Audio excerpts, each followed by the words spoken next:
कैसे हो आप सभी लोग।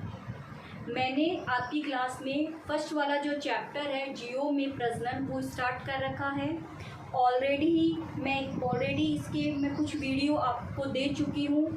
आज का जो हमारी क्लास रहेगी वो क्लास किससे संबंधित रहेगी, तो आप देखिए हमारी क्लास संबंधित रहेगी कायिक परिवर्धन से।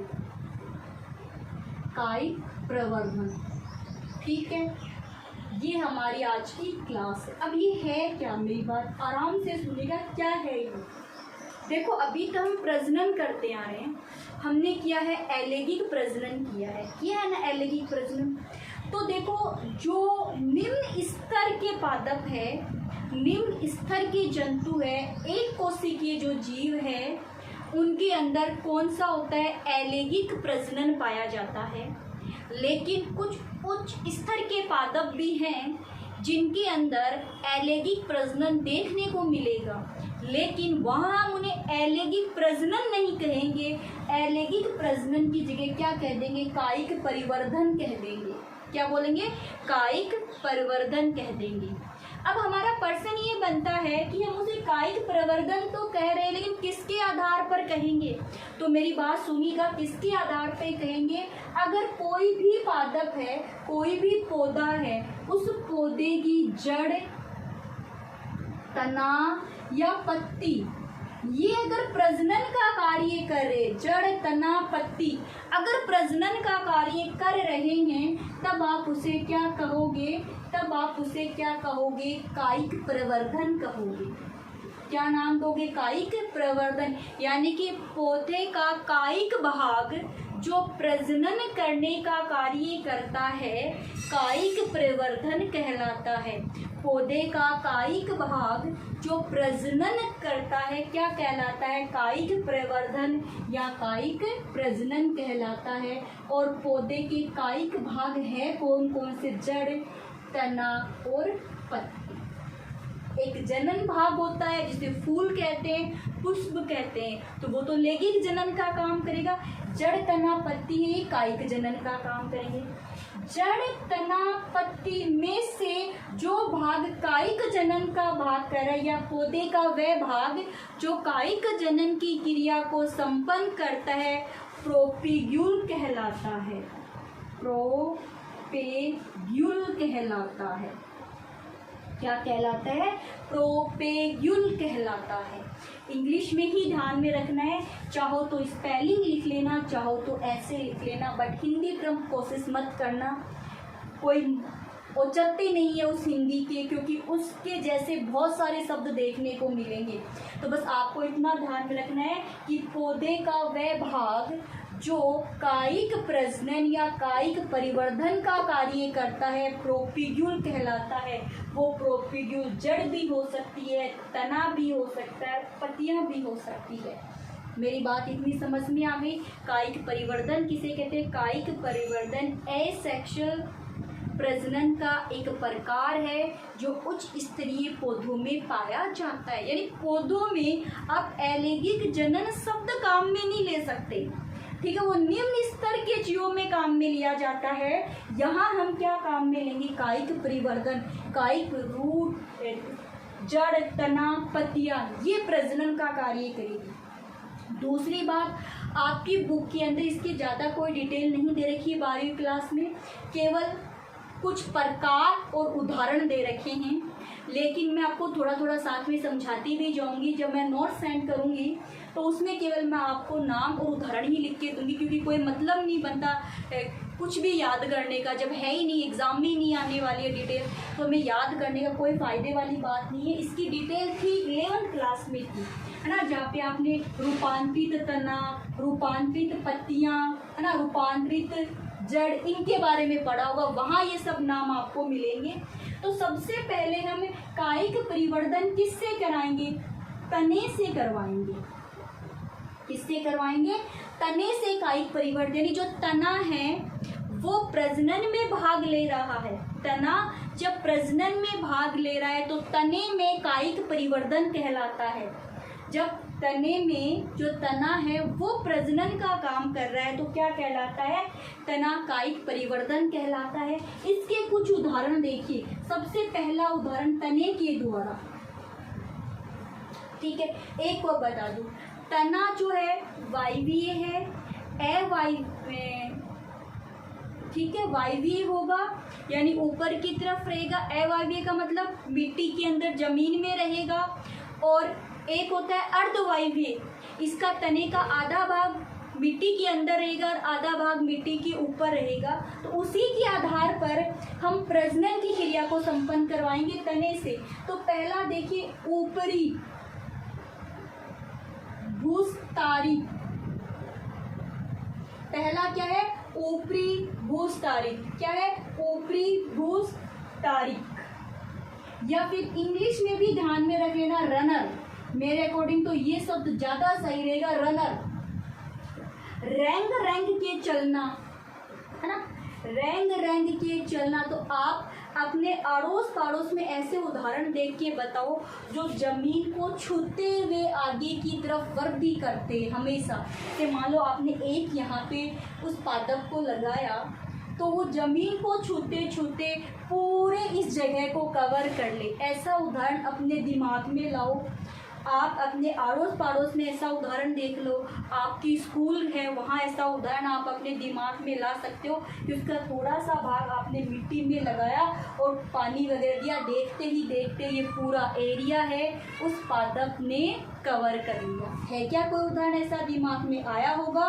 जो रेंग यानी तना है ना, इसमें क्या होगा, जैसे तना है ये चला, यहाँ पे एक पतली सी तने की ब्रांच यानी लीव्स नहीं है, तना ही बस उसके रूप में आ गई। ऐसे फिर आगे चला, फिर ऐसे निकल गया, है ना, ऐसे चला ऐसे निकल गया, है ना, ऐसे चला ऐसे निकल गया।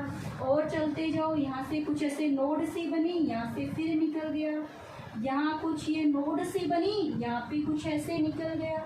ऐसा उदाहरण होता है दूध। आपको केवल क्या ध्यान में रखना है कि जो ऊपरी भूस्तारी है उसको इंग्लिश में रनर, इंग्लिश में ज़्यादा सही रहेगा मेरे अकॉर्डिंग। तो ये सब ऊपरी भूस्तारी एक तने का रूपांतरित भाग है जो प्रजनन करने का कार्य करता है। उदाहरण क्या है? दूध, दूध घास। ठीक है, तो आपको बस रनर और दूध घास ध्यान रखना और कुछ नहीं ध्यान में रखना। एक प्रकार हुआ। चलो दूसरे प्रकार की मैं बात करती हूँ, प्रकंद। प्रकंद, इसको इंग्लिश में कहते हैं राइजोम। इसमें क्या होता है कि जो तना है ना वो मिट्टी के अंदर होगा और तना मोटा होता है, तना मांसल होता है, मोटा और मांसल होता है, यानी उससे आप क्या बना सकते हो? जूस निकलता है। मोटा होता है और मांसल होता है जिससे क्या बनता है? जूस बनता है। तो याद करो, प्रकंद का उदाहरण है अदरक, हल्दी। क्यों? अदरक ऐसी तो होती है गांठ गठीली, ऐसे ऐसे ऐसे ऐसे ऐसे, ये अदरक ही तो गांठ गठीली तो होती है। इसकी इस पार्ट को ऐसे तोड़ो, कूटो और उसका क्या निकालो? रस निकाल लो, है ना, ऐसे ही करते हैं ना।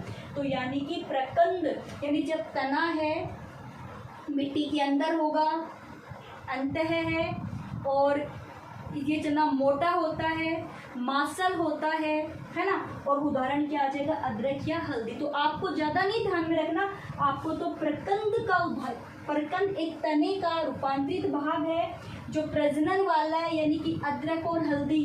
तो आपसे पूछिए, अपन जो अदरक है वो तने के कौन से भाग को काम में लेते हैं? तो आप क्या कहोगे? हमें तना काम में लेते हैं। अदरक जो है वो पादप का कौन सा भाग होता है? तना भाग होता है, जो किसके रूप में है? प्रकंद के रूप में। तो एक क्या हो गया? ऊपरी स्तरीय प्रकंद, और एक है अंतःभूस्तारिक। ठीक है, शक्कर। क्या है? शक्कर। शक्कर का आप उदाहरण रखोगे पुदीना। क्या रखोगे? पुदीना। देखो पुदीने में क्या होता है, ये मिट्टी है ना, इसमें जो मुख्य तना है वो ऊपर है, इस मुख्य तने के ऊपर पुदीने की क्या लगी हुई है, पत्तियां लगी हुई है। बात समझ में आ गई। यहाँ से ये अंदर जाएगा, तना गया ना अंदर की तरफ, तभी तो मैंने अंत है बोला है। अंदर गया, पार्श्व में से वर्दी की और वर्दी करके फिर बाहर आ गया, बूस तारीख ऊपर की तरफ आ गया ना, और फिर यहाँ पे इसके फिर से पत्तियां लग गई पुदीने के, है ना। फिर और देखो, फिर ये वाला जो भाग है ये फिर अंदर की तरफ गया और ऐसे निकल करके बाहर आ गया हवा में, और यहाँ पे फिर ये पुदीने की पत्तियां वगैरह लग गई। अगर आप मान लो इस वाले भाग को काट करके अगर दूसरी जगह लगाना चाहोगे तो वहाँ पर भी ये वर्दी कर जाएगा। यानी जड़ तना पत्ती है, वहाँ पर कुछ नई अपिस्तानिक कलिका निकल के, तो मैं इसे क्या कह दूँ, अपिस्तानिक कलिका कर दूँ। अपिस्तानिक कलिका निकलती है, और ये जो अपिस्तानिक जो कलिका होगी, ये अपिस्तानिक जो कलिका होगी ये क्या करेगी, अपिस्तानिक कलिका इसको मुख्य पादप से हटा करके जब गिल्ली मिट्टी के अंदर लगाया जाता है और प्रतिकूल अनुकूल परिस्थितियों के अंदर ये एक नए पादप का निर्माण कर लेती है। पौधे का कोई भी कायिक भाग है अपिस्तानिक कलिका का निर्माण करे, उस भाग को हटा करके मिट्टी में लगा दिया जाता है तो वहाँ पर एक नए पादप का निर्माण हो जाता है। तो यहाँ पर भी तो ऐसे हुए, तना था अंदर गया, अंदर जाएगा तो अपिस्तानिक जड़ें बन जाएंगी, और ये अपिस्तानिक जो जड़ें बनी है फिर तना बाहर की तरफ आ गया और नई पत्तियां यहाँ से काट कर किसी दूसरी जगह लगा दो, वहाँ पे अपिस्तानिक जड़ें तो है ही, यहाँ पे कोई दिक्कत ही नहीं। अपिस्तानिक जड़ें किसे कहते हैं, पादप का मुख्य भाग जो मुसला मूल बनाता है ना, उसे छोड़ करके अगर किसी भी भाग से जड़ बन जाए अपिस्तानिक जड़ कहते हैं। पादप के किसी भी भाग से नई संरचना का निर्माण हो जाए जो एक प्रजनन की क्रिया में भाग ले, पादप के किसी भी भाग से नई संरचना का निर्माण हो जो प्रजनन में भाग ले, उसे क्या कहते हैं, अपिस्तानिक कलिका कहते हैं। तो अभी जो नया बना इसे क्या कह दो, अपिस्तानिक कलिका कह दो। तो आपको इतना लंबा चौड़ा नहीं ध्यान में रखना, आपको तो सीधे अंतःपुष्टायिक का उदाहरण क्या होता है, पुदीना है, ये ध्यान में रखना है। ये तो बस मैंने बता दिया ये बनता कैसे है ना, ये से जमीन के नीचे से निकल करके जाएगा, ध्यान रखना जमीन के नीचे से निकल करके जाएगा। और उदाहरण देखो क्या क्या करवा दिया, रनर इंग्लिश में ध्यान रखना, हिंदी में साथ में लिखा है, ऊपरी भूस्तारित करवा दिया, परकंद करवा दिया। अब हम करेंगे ये अब करेंगे कंद, आलू, ठीक है। अब देखो प्रकंद तना ही है, अब ये आलू है, ये जो आलू है इस आलू से अपिस्तानिक कलिका बनेगी, ये लो ये इसकी अपिस्तानिक कलिका हो गई। आपने कई बार देखा ना आलू हमारे घर के अंदर रखे हुए होते हैं तो वहाँ पर ऐसी ऐसी ये संरचनाएं बन जाती है, इनका नाम क्या है, अपिस्तानिक कलिका। क्या नाम है इनका, अपिस्तानिक कलिका। इन अपिस्तानिक कलिकाओं को यहाँ से काट करके मिट्टी के अंदर क्या कर दिया जाता है, गाड़ दिया जाता है, मिट्टी में डाल दिया जाता है। कुछ समय के बाद में ये जो अपिस्तानिक है ये तो अपिस्तानिक जड़ का निर्माण कर लेगी, फिर बाहर की तरफ है ना ऐसे ऐसे पत्तियां निकलेगी और अंदर की तरफ क्या लग जाएंगे, आलू लग जाएंगे।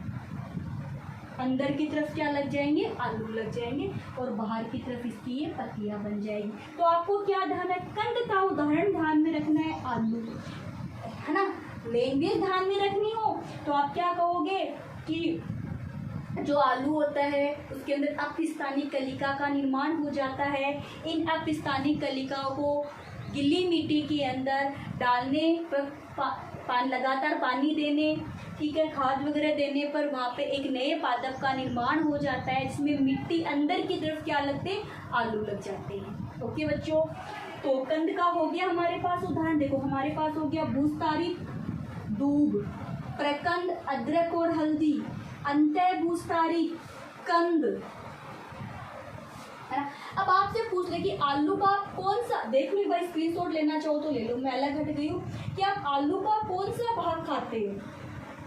चलिए तो आप क्या कहोगे तना। अब और देखो ये हटा दूँ, आपने स्क्रीनशॉट ले लिया होगा याद रखने के लिए कि नोट्स तो वैसे मैं भेजूंगी, बट एक बार याद रखने के लिए जब तक देखो आप जब भी वीडियो देखो तो रफ में साथ साथ करते जाया करो कि जब तक, क्योंकि बुक्स आपके पास में अवेलेबल नहीं होगी एक बार, ठीक है। फिर एनसीईआरटी की जो बुक होती है उसमें तुम लोग खुद भी नोट्स नहीं बना सकते, उसकी लैंग्वेज थोड़ी अलग होती है। जब तक मैं आपको नोट्स ना दूँ तब तक आप रफ में लिखते रहिए साथ साथ में और उनको याद कर लीजिएगा, और नोट्स दूँ तब कॉपी में अच्छे से नोट कर लेना। अगला है भूस्तारी, ठीक है, भूस ऑफसेट। आप इसको इंग्लिश में ध्यान में रखोगे बच्चों, ऑफसेट, क्योंकि आगे जो भी टर्म आती है सब कंपटीशन एग्जाम में इंग्लिश में ही मान्यता मिलती है, हिंदी के टर्म की मान्यता नहीं दी जाती है, तो आप ध्यान में रखोगे। भूस्तारिक हिंदी, सॉरी इसकी हिंदी है तारीख। चलिए ऑफसेट, उदाहरण वाटर हाइगेनिक, क्या नाम रखोगे, वाटर हाइगेन, इंग्लिश में ही ध्यान में रखना है, वाटर हाइगेन इंग्लिश का ही टर्म ध्यान में रखोगे।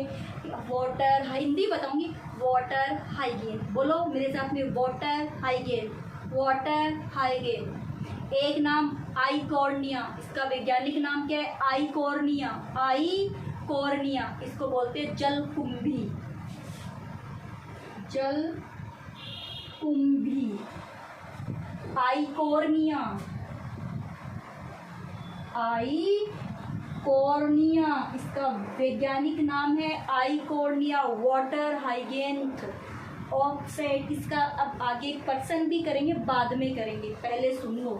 अब ये होता कैसे, पानी में है, सीधी सी बात है, जलकुंभी है तो पानी में, तो ये लो ये पानी की परत बना दी।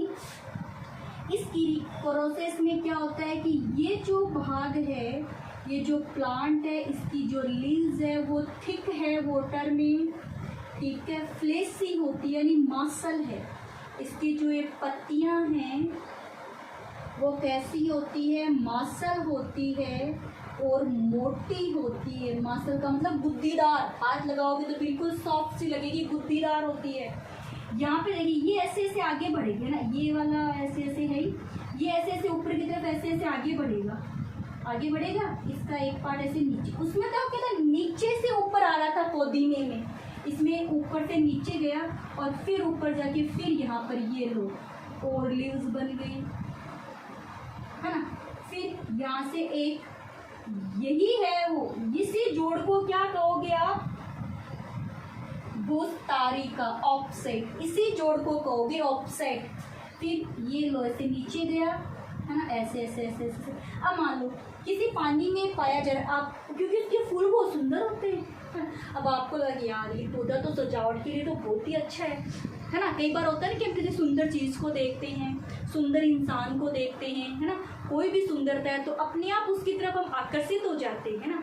हम नहीं चाहते कि हम उसकी तरह, लेकिन बार बार कोई सुंदर तो देखने की इच्छा होती है ना। अदरवाइज कोई भी हो जो सुंदर है उसे देखने की इच्छा होती है। अब हमने क्या सोचा, हम किसी के यहाँ गए या अपन कोई कहीं घूमने गए तो हमने देखा यार ये पानी के अंदर कितना सुंदर पौधा लगा हुआ है, इसकी जो पत्तियाँ हैं वो भी बहुत सुंदर है, इसमें जो फूल लग रहे हैं वो भी बहुत सुंदर लग रहे हैं। तो हम क्या कर सकते हैं उस समय, यहाँ से इनको काट सकते हैं, यहाँ से इसको काट लेंगे और काट करके हमारे यहाँ किसी तालाब या जो पानी का स्रोत है वहाँ पे लाके छोड़ देंगे। तो वहाँ क्योंकि कायिक परिवर्तन हो रहा है, सीधी सी बात है, कायिक परिवर्तन हो रहा है, तो वहाँ पे फिर ये, अब ये वाला जो हिस्सा था ना ये कट करके साथ में आना चाहिए, ये वाला जो हिस्सा कट करके साथ में आया है तो ये पानी के अंदर फैल जाएगा, उस पानी में भी चारों तरफ ये पारदर्शी हो जाएगा। तो इस प्रकार अब आपको इतना लंबा चौड़ा नहीं ध्यान में रखना, क्या कहा था, इतना लंबा चौड़ा नहीं ध्यान में रखना, आपको भूस्तारी का या ऑफसेट का सीधा सीधा उदाहरण याद रखना, जलकुंभी। चलिए अब और देखते हैं, तने का और उदाहरण देखते हैं, बल्ब, बल्ब, लहसुन, कलिकाएं, ठीक है, प्याज, ये भी तना ही है। लेकिन कुछ आकार अलग है उसका। आपने सबका आपका लहसुन भी देखा हुआ है, आपके प्याज भी एक कलिकाएं से निकलती है ना, मासल कलिकाएं निकलती है, तो मासल या सल्क पाई जाती है। सल्क, मासल सल्क के रूप में होता है तना। जब तना मासल सल्क के रूप में होगा तब हम उसे बल्ब कह देंगे, और इसका उदाहरण लहसुन और प्याज। तो आपको उदाहरण याद रखना है, लहसुन और प्याज। अरे उदाहरण ये है और कुछ नहीं है। अगला देखो, एक आता है बुलबिल्स। क्या है? बुलबिल्स, प्रकंद। प्रकंद क्या है रे? प्रकंद। अब प्रकंद में आप क्या कहोगे? देखो मेरी बात आराम से सुना। एक ये कोई है, ठीक है, कोई ये पेड़ है, ये तना है, ये शाखाएं जा रही है। अब इस शाखा के ऊपर एक फूल के लिए, पुष्प के लिए कलिका बनी। पुष्प कलिका, पुष्प कलिका। इसका मतलब ये आगे जाके क्या बनाएगी? पुष्प बनाएगी। अब ये जो कलिका, ये पुष्प तो बना नहीं रही, लेकिन ये यहीं पे किसका काम करने लगी? प्रजनन का काम करने लगी। यानी पुष्प कलिका पुष्प ना बना करके प्रजनन का कार्य करने लगती है, तब उस विधि को क्या कहते हैं? प्रकंद कहते। था तो तने का ही भाग था, फिर तने से ही साथ, तो तने का ही तो भाग है। अब तने का जो भाग है वहाँ पे तने के भाग पर देखो, तने से ही पत्तियां बनती है, पत्तियां निकलती है, और तने से ही क्या बनता है? पुष्प बनता है। तभी हम पुष्प को तने का रूपांतरित भाग कहते हैं। पुष्प को तने का रूपांतरित भाग कहते हैं, क्योंकि पुष्प है वो किसका है? तने का ही तो एक रूप होगा। तो पुष्प ना बन करके वो भाग क्या करने लगे? प्रजनन की क्रिया करने लगे। उसे आप क्या कह दो? प्रकंद कह दो। इसमें क्या होगा? ये पुष्प कलिका जो होगी, इसको आप कहाँ लगा दो? जमीन में लगा दो, और एक नए पादप का क्या कर लेगी? निर्माण कर लेगी। उदाहरण समझ में आ गया? चलिए, फिर उसके बाद में ये हो गए तने के उदाहरण। क्या क्या? भूस्तारिका, अंतः भूस्तारिक, ऊपरी भूस्तारिक, कंद, प्रकंद और ठीक है। चलिए अब नेक्स्ट, अब हम बात करेंगे लीव्स, पत्तियां। लीव्स,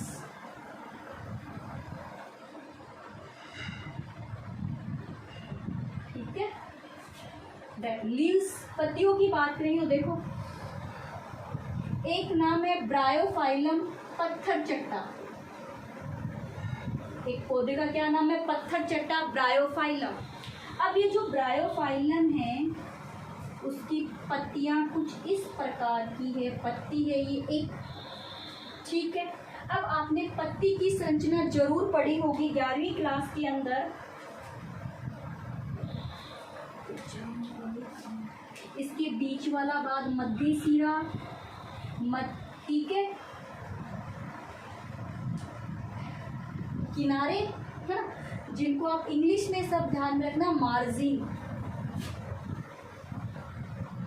किनारे। और यहाँ से मध्य सिरा से लेकर के मार्जिन तक की जो लाइन है, किनारे हैं, इनको आप क्या कहते हो? सिरा। इनसे निकलने वाली छोटी छोटी भाग सिरिकाएं, है ना, यही तो भाग है।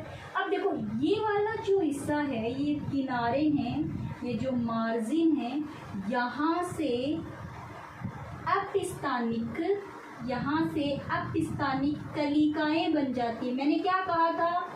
पौधे के किसी भी भाग से, भाग जो पौधे का कोई भी भाग जहाँ पे नई संरचना बनती है और जो प्रजनन क्रिया में भाग लेगा, जो प्रजनन क्रिया में भाग लेगा, क्या कहलाएगा? क्या कहलाएगा वो? याद करो, अपस्थानिक कलिका। क्या कहलाएगा? अपस्थानिक कलिका कहलाएगा। बन गई। ये अपस्थानिक जो कलिका है, ये टूट करके गिल्ली मिट्टी में आ जाती है, और गिल्ली मिट्टी के अंदर फिर ये एक नए पादप का क्या कर लेती है? निर्माण कर लेती है। बस यही है इसकी पूरी कहानी। अब बात ध्यान में रखना, ब्रायोफाइलम की जो ये पत्ती है ये मोटी होती है, और मांसल होती है। इसमें पत्ती ही है जो सब कुछ है, आप इसकी पत्ती ही खाने के लिए काम में लेते हो। बात समझ में आ गई। डायग्राम मैंने आपके सामने। अपिस्तानी कलिका का निर्माण होता है, ये मार्जिन है, ये काम, ये वाला हिस्सा, ये हर पादप की अलग अलग होती है, आपको पता है ना, ये सारी चीज़ें 11वीं में पढ़ी होगी। ठीक है, तो ब्रायोफाइलम ध्यान में रखना, पत्तियों से प्रजनन की क्रिया किसमें होती है? ब्रायोफाइलम में। हालांकि और भी है बट किताब में एक ही है तो एक ही याद करने होंगे। ऐसे उदाहरण तो बहुत सारे होते हैं बट हमें ज़्यादा ध्यान में नहीं रखना, हमें वही ध्यान में रखने जो हमारे सिलेबस में है। ठीक है, अब देखो जड़ की बात करूँ, जड़, अच्छा उसका मैंने आपको प्रकंद का उदाहरण नहीं दिया था ना, अगेय होता है प्रकंद का उदाहरण, कि जहाँ जो पुष्प कली का पुष्प ना बना करके प्रजनन की क्रिया करने लगती है, उसका उदाहरण क्या होता है? अगेय होता है। देखो तने का देख लिया, तने में ऊपरी भूस्तारिक, अंतः भूस्तारिक, भूस्तारिका, कंद, प्रकंद, है ना, ये देखे थे। और एक बल्ब वाला देखा था, और फिर उसके अंदर हमने एक जो फ्लोर बड वाला देखा था, बुलबिल वाला। ठीक है, फ्लोर बड तने का नहीं था तो फ्लोर बड का था, ध्यान रखना। तो तने ही तो रूपांतरित हुआ है फ्लोर बड में भी। फिर उसके बाद में एक हमने किया है पत्ती का, किया है ब्रायोफाइलम वाला। जड़ का सिलेबस में नहीं है, फिर भी जड़ का आ जाए तो याद रख लेना, एक तो आप डहलिया और दूसरा आप याद रख लेना शकरकंदी, है ना, स्वीट पोटैटो शकरकंदी। चलिए अब उसके बाद में आपसे कुछ बनान केले का पूछ ले, तो केला भी किसका है? तना ही है। क्या है?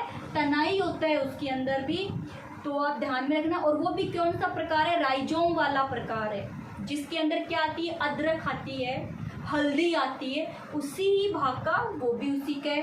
तो आप ध्यान, यानी कि प्रकंद वाला, है ना, कौन सा होता है? प्रकंद वाला। तो ये कुछ उदाहरण थे। अब मेरा एक क्वेश्चन, अब आपसे पूछ ले कि इस क्रिया में होता कैसे, तो आप क्या कहोगे? जो भी कायिक भाग है, उस कायिक भाग को हम लोग गिल्ली मिट्टी के अंदर लगाते हैं, उसमें लगातार पानी और पोषक पदार्थ दिए जाएंगे, तो कुछ समय के बाद वो कायिक भाग एक नए पादप का रूप ले लेगा। वो कायिक भाग एक नए पादप का क्या ले लेगा? रूप ले लेगा। फिर उसके बाद में हमारी अगली बात ये रहेगी कि जो एक कायिक परिवर्तन हम कर रहे हैं, इसके लाभ क्या है भाई? कायिक पौधों में जो कायिक परिवर्तन हम कर रहे हैं, इसके लाभ क्या है? तो पहला लाभ, कम समय में बहुत सारे पौधों को लगाया जा सकता है। कम समय में बहुत सारे पौधों को लगाया जा सकता है। काम करने वालों की ज़रूरत भी कम होगी, कम चाहिए काम, किसान वगैरह ना। फिर दूसरी बात, कम समय में जो पौधों को लगाया जा सकता है तो उनसे फूल और फल भी जल्दी प्राप्त हो जाते हैं। पौधों से फूल और फल भी जल्दी प्राप्त हो जाते हैं। और जो नया पौधा बना है उसका आनुवांशिक पदार्थ पहले वाले पौधे से आया है, तो आनुवांशिक पदार्थ इसमें सुरक्षित रहते हैं, सुरक्षित रहते हैं और इनके अंदर विभिन्नताएं नहीं पाई जाती। पहले वाले पादप के फल में जो गुण पाए जाते हैं, कायिक परिवर्तन से जब नया पादप लगाया जाता है तो उसके पादप में भी वही गुण पाए जाएंगे। जैसे मान लो ये एक पादप है, इस पे एक फल लगा हुआ है, इस पादप के तने को काट करके हमने लगाया दूसरी जगह, तो वो जो तना था उसमें ये जड़ बन गई, ये तना वृद्धि किया और इस तने पर फिर क्या लगा? फल लगा। तो इस फल के अंदर जो गुण है वही गुण इस फल के अंदर भी होंगे, तभी अपन कहेंगे कि आनुवांशिक जो है वो सुरक्षित रहते हैं, इनमें विभिन्नताएं नहीं पाई जाती।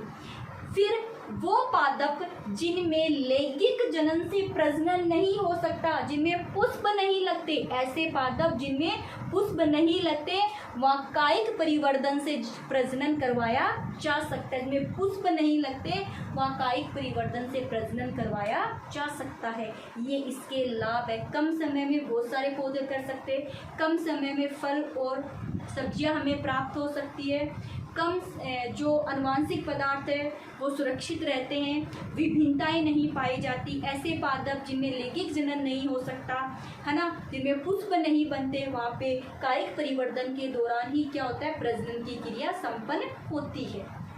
चलो जी, अब मेरा एक प्रश्न है कि मैंने काटा कि भ्रूस्थारिका, याद हो तो आपको हमने तने का प्रकार लिया था भ्रूस्थारिका जल के अंदर, है ना। और मैंने इसके अंदर ये काटा कि इसका उदाहरण कौन है, जलकुंभी इसका उदाहरण है। इस जल वाटर हाइगेन या आइकोर्निया को क्या कहा जाता है, बंगाल का आतंकवाद कहा जाता है। इसे बंगाल का आतंकवाद कहा जाता है। अब इसे बंगाल का आतंकवाद क्यों कहते हैं, पूरी कहानी सुनिए। ये जो जलकुंभी है ये एक विदेशी पौधा है, विदेशी जलीय पौधा है। एक बात, ये जो पौधा है इसकी जो पत्तियां हैं वो मांसल है और मोटी है। दो बात, इसके जो पुष्प होते हैं वो सुंदर है, आकर्षित होते हैं, यानी नीले कलर के आकर्षित होते हैं। तो ये बहुत ही सुंदर लगता है पानी के अंदर। अब क्या किया गया, इतने सुंदर पौधे को विदेश से हमारे इंडिया के अंदर बंगाल में लाया गया और बंगाल के अंदर एक गार्डन है, ठीक है, बॉटनिकल गार्डन है, वहाँ के पानी के अंदर इसको छोड़ दिया है। तो पत्तियाँ इसकी कैसी है, मोटी है, पानी के अंदर छोड़ दिया गया। अब ये जो जलीय पौधा है, इस जलीय पौधे के अंदर कायिक परिवर्तन करने की क्षमता बहुत ज़्यादा थी। तो ये जलीय पौधा कुछ ही समय में, कुछ ही दिनों के अंदर उस पानी के स्रोत को कवर कर लेता है। उस पानी के स्रोत में ये पौधा ही पौधा हो जाता है।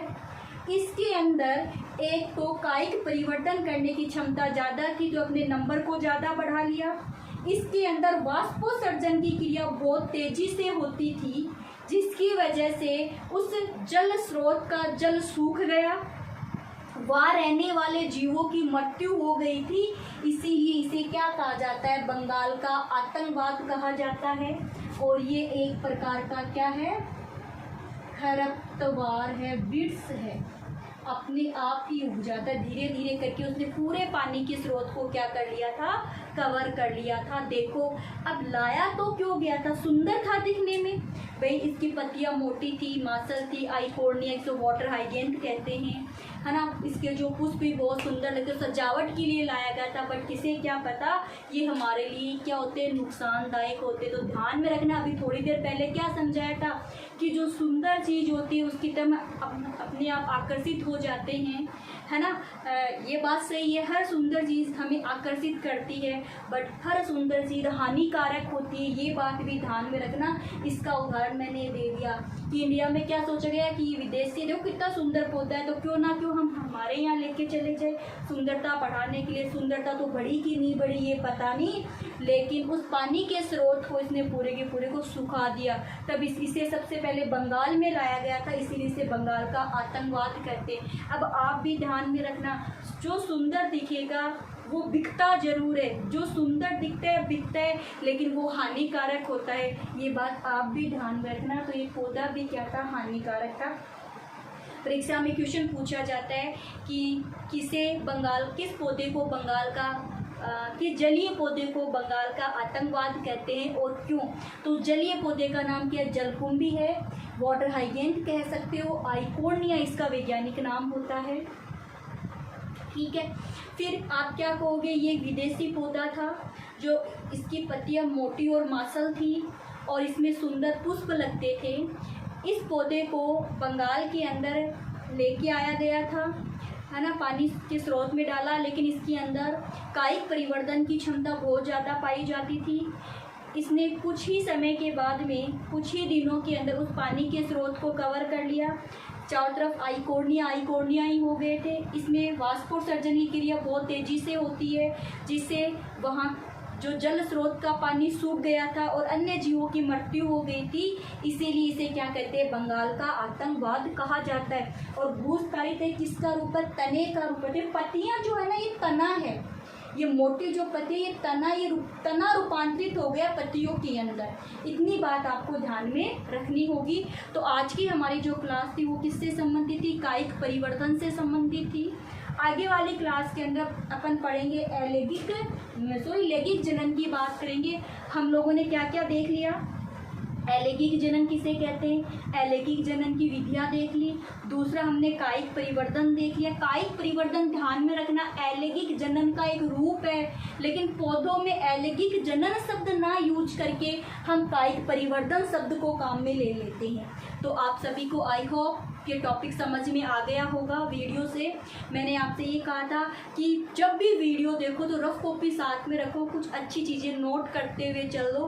बिना कॉपी के अगर आप वीडियो देख रहे हो तो कुछ भी नहीं समझ में आएगा। 100% ये बात कह रही हूँ मैं, आपके कॉपी पेन साथ में रखोगे तब आपके समझ में आएगा। रोज़ इसको रिपीट करते रहिए। बहुत ईजी सा चैप्टर है, सरल सी है बायोलॉजी, इतनी हार्ड भी नहीं होती जितनी हम समझते हैं। तो और नोट्स है वो मैं आपको जैसे मुझे टाइम मिलेगा मैं आपको भेजती जाऊंगी। बहुत सारा काम होता है, बहुत सारी क्लासें होती है, तो जैसे जैसे मुझे टाइम मिलेगा, लिखने का टाइम मिलेगा, क्योंकि आपको पता है कि अगर क्लास ऑफलाइन होते तो मैं आपको जस्ट समझा के जस्ट लिखवा देती, आप भी समझते, बट अब लिखना पड़ता है, फिर आपको भेजना पड़ता है, तो थोड़ा टाइम लगता है इन सब चीज़ों के लिए। अब आपके पास जो अवेलेबल है आप उसे याद कीजिए, नहीं समझ में आता है तो मुझे पूछ लीजिए। ओके बच्चों, आज की क्लास हमारी इतनी थी।